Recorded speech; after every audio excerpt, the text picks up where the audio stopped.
ಪ್ರಕೃತಿ ಎನ್ನುವುದೇ ಒಂದು ವಿಸ್ಮಯವಾಗಿದ್ದು ಇಲ್ಲಿರುವ ಪ್ರತಿಯೊಂದು ಜೀವರಾಶಿ ಒಂದಕ್ಕಿಂತ ಒಂದು ಭಿನ್ನ. ಈ ಭಿನ್ನತೆಗಳ ನಡುವೆ ಕೆಲವೊಂದು ಘಟನೆಗಳು ಇವೆಲ್ಲಕ್ಕಿಂತ ಭಿನ್ನ ಅನ್ನೋದನ್ನ ಮತ್ತೆ ಮತ್ತೆ ನಿರೂಪಿಸುತ್ತೆ. ಈ ಭಿನ್ನತೆ ಮನುಷ್ಯ, ಪ್ರಾಣಿ, ಪಕ್ಷಿ ಎಲ್ಲಾ ವಿಭಾಗದಲ್ಲೂ ಕಂಡುಬರ್ತಾ ಇದ್ದು ಇಂತಹುದೇ ಒಂದು ವಿಸ್ಮಯದ ಘಟನೆ ದಕ್ಷಿಣ ಕನ್ನಡ ಜಿಲ್ಲೆಯ ಬೆಳ್ತಂಗಡಿ ತಾಲೂಕಿನ ಲಾಯಿಲ ಗ್ರಾಮದಲ್ಲಿ ನಡೆದಿದೆ.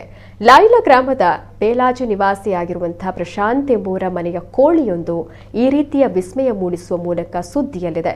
ಪ್ರಶಾಂತ್ ಸಾಕಿದ ಕೋಳಿಯೊಂದು ಈ ವರ್ಷ ಮೊದಲ ಬಾರಿಗೆ ಮೊಟ್ಟೆ ಇಡಲು ಆರಂಭಿಸಿದೆ. ಈ ಕೋಳಿ ಇಟ್ಟ ಮೊಟ್ಟೆ ಎಲ್ಲಾ ಮೊಟ್ಟೆಗಳಂತೆ ಇದ್ದಿದ್ರೆ ಈ ಕೋಳಿ ಇಷ್ಟೊಂದು ಫೇಮಸ್ ಆಗ್ತಿರ್ಲಿಲ್ಲ. ಆದ್ರೆ ಈ ಕೋಳಿ ಇಟ್ಟ ಮೊಟ್ಟೆಯ ಆಕಾರದಂತೆ ದುಂಡಾಗಿರದೆ ಗೋಡಂಬಿ ಆಕಾರದಲ್ಲಿದೆ. ಮೊದಲಿಗೆ ಈ ಕೋಳಿಯ ಮೊಟ್ಟೆಗಳನ್ನ ಅಷ್ಟೊಂದು ಗಮನಿಸದ ಪ್ರಶಾಂತ್ ಮನೆ ಮಂದಿ ಏನೋ ಸಮಸ್ಯೆಯಿಂದ ಈ ರೀತಿ ಆಗಿರಬಹುದು ಅಂತ ಈ ವಿಚಾರವನ್ನ ನಿರ್ಲಕ್ಷ್ಯ ಮಾಡಿದ್ರು.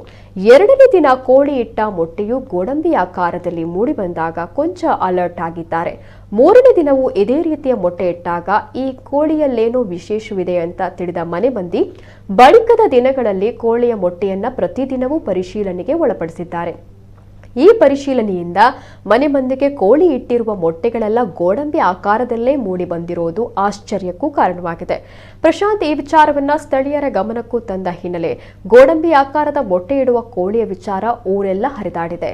ಕೋಳಿಯ ಈ ಗೋಡಂಬಿ ಆಕಾರದ ಮೊಟ್ಟೆಯನ್ನ ವೀಕ್ಷಿಸಲು ಊರಿನ ಮಂದಿಯೆಲ್ಲ ಇದೀಗ ಪ್ರಶಾಂತ್ ಮನೆ ಮುಂದೆ ಸೇರ್ತಿದ್ದಾರೆ. ಈಗಾಗಲೇ ಕೋಳಿ ಇಟ್ಟಿರುವ ಮೊಟ್ಟೆಗಳಲ್ಲಿ 10ಕ್ಕೂ ಮಿಕ್ಕಿದ ಮೊಟ್ಟೆಗಳು ಗೋಡಂಬಿ ಆಕಾರದಲ್ಲಿದೆ. ಪ್ರಕೃತಿಯಲ್ಲಿ ಹಲವು ವಿಸ್ಮಯಗಳು ಪ್ರತಿನಿತ್ಯವೂ ಒಂದಲ್ಲ ಒಂದು ರೂಪದಲ್ಲಿ ಗಮನಕ್ಕೆ ಬರ್ತಾ ಇತ್ತು. ಈ ವಿಸ್ಮಯಗಳ ಸಾಲಿಗೆ ಇದೀಗ ಬೆಳ್ತಂಗಡಿ ತಾಲೂಕಿನ ಈ ಕೋಳಿ ಇಟ್ಟ ಗೋಡಂಬಿ ಆಕಾರದ ಮೊಟ್ಟೆಯು ಸೇರ್ಪಡೆಯಾಗಿದೆ.